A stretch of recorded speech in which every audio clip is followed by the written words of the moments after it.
Guys, kamusta? Matagal ka na ba nangungupahan?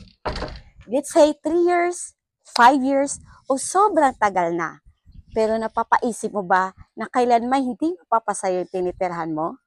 Guys, mag-green to ka na lang. Dahil 100% mapapasayo ang property with titulo pa. At ang kagandahan, pwede hulugan ang down payment at ang monthly amortization. See?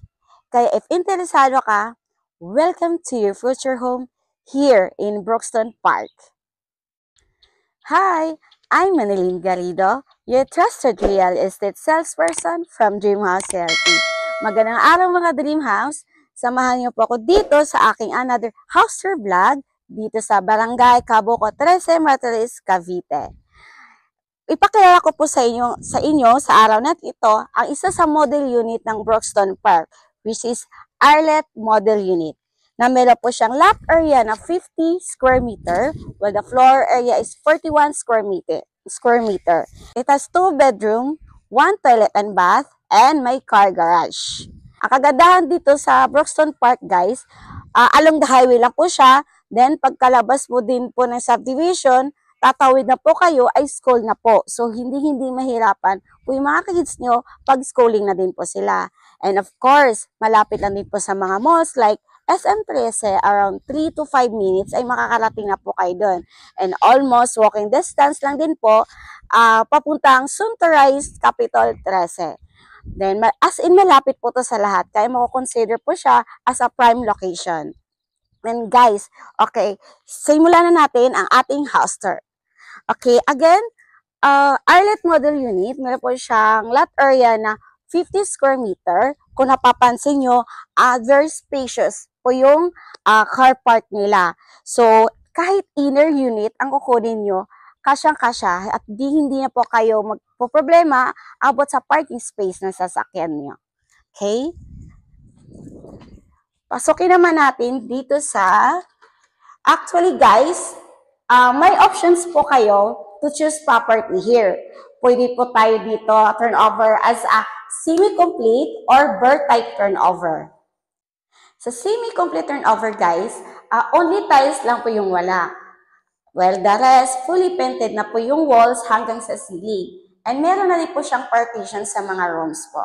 Well, the birth type turnover, as is walang tiles, wala pong pintura, wala pang partition mga rooms. So it means, masusunod po lahat ng gusto yung future plan, future designs, and colors na magiging property mo. Now, proceed natin ang house tour guys. Now, ito po is a semi-complete turnover na pinapakita ko sa inyo. Then, the main door po nila is a wood tile, which is a further quality.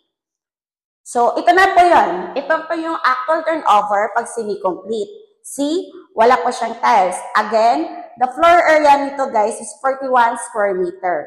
So, yung kagandahan po dito, makapag-choose pa kayo ng color of tiles, then designs po. Then, yung mga walls natin, fully painted na po siya hanggang sa kisame po. Then, so this is the living area. So, just in case, pwede kayo dito kayo maglagay po ng mga furnitures nyo. Dito po yung sofa. Right. Then, meron pa tayo space po dito for another purposes. So, dito, pwede tayo dito as a dining area. Then, nakaready na po yung mga outlets. Then, dito, of course, your kitchen. Yung turnover type ng semi-complete natin, meron na po siyang granite tiles, sink, faucet, and included na din po pagka-turnover yung cabinets po. And of course, ang kagandahan dito sa kitchen natin sa Broxton Park, meron na po tayong sliding window. Yes, very, very ventilated po siya. And of course, source of natural light. Kaya nakakatipid po tayo sa kuryente po. Kasi sakop po yung first floor mo, yung liwanag from sa labas. And dito po nakalocate yung circuit breaker natin. Then, of course, meron dito po siya dito naka-ready na outlet. Now, check naman natin yung toilet and bath. Toilet and bath natin, guys, yung door natin as PVC type. And of course, complete accessories na din po siya. Meron po siyang lavatory, water closet with flash type, shower, toilet tissue holder, and of course, fully painted na din po siya. May tiles, and of course, may window na din po siya as awning type. Now, check naman natin yung service area, which is sa likod ng property mo. So guys, ito yung actual turnover pag dito sa likod. So ito na yon. So dito, pwede mo siya i-maximize yung space niya dito. So pwede mo siya i-move backward para kahit papano, kung gusto niyo po, mas lalawak yung floor area mo. And dito, sa service area na to, pwede po siya gawing as a laundry area para po magamit pa po yung space niya dito. Okay? Balik tayo ito sa loob guys, sa living area. So, check naman natin yung second floor.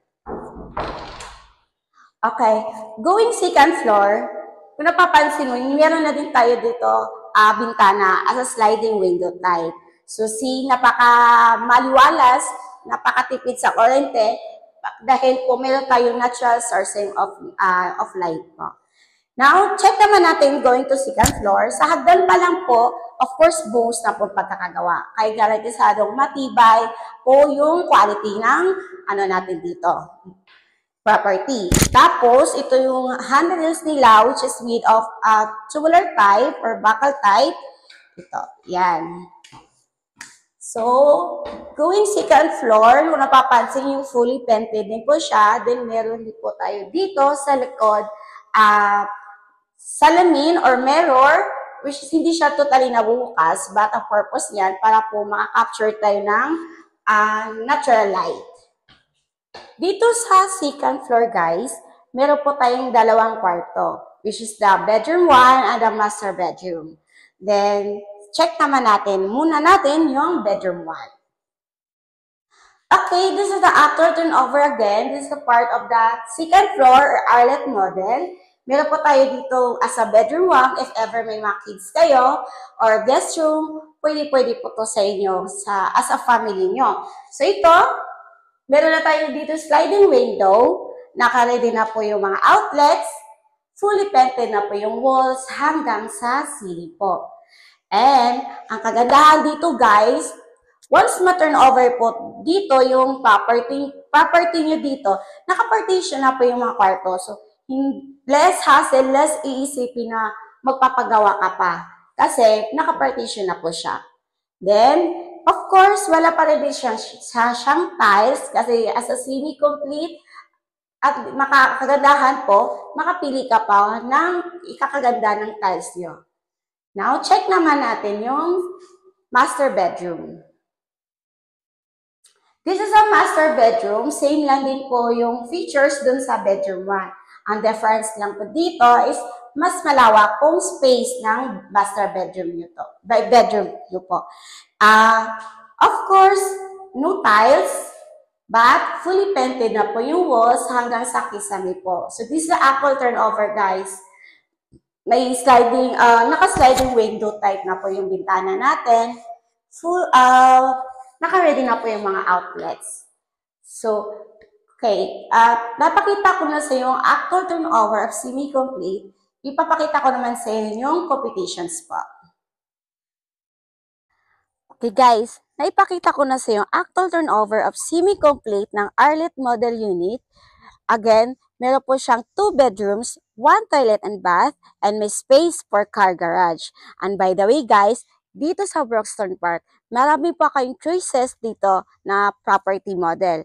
Meron pag gusto nyo po is a single detached, meron po tayo model unit na si Anissa or si Audrina. If ang preferred nyo naman is townhouse, meron po tayo of course Astrid, of course si Arlet. If ang preferred nyo naman is single attached, meron naman po tayo dito si Anika.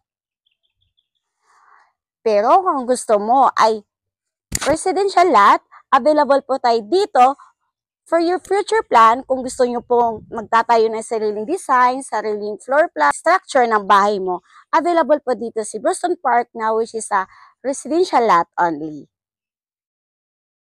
And guys, so if interested ka to avail this property, message nyo lang po. By the way, available po dito tayo dito in financing, which is the bank, Pag-ibig, at saka sa in-house financing po. Complete amenities na din po to siya, guys. Meron po tayong dito clubhouse, swimming pool, and court po. Kung naging interesado ka sa aking house tour vlog, message nyo lang po ako para ma-assist ko po kayo from the site tripping hanggang sa reservation. Again, I'm Marilyn Garrido, your trusted real estate salesperson from Dream House CRP. See you soon! Thank you, Dream House! Hey, hey, hey, hey, hey, hey, hey, hey.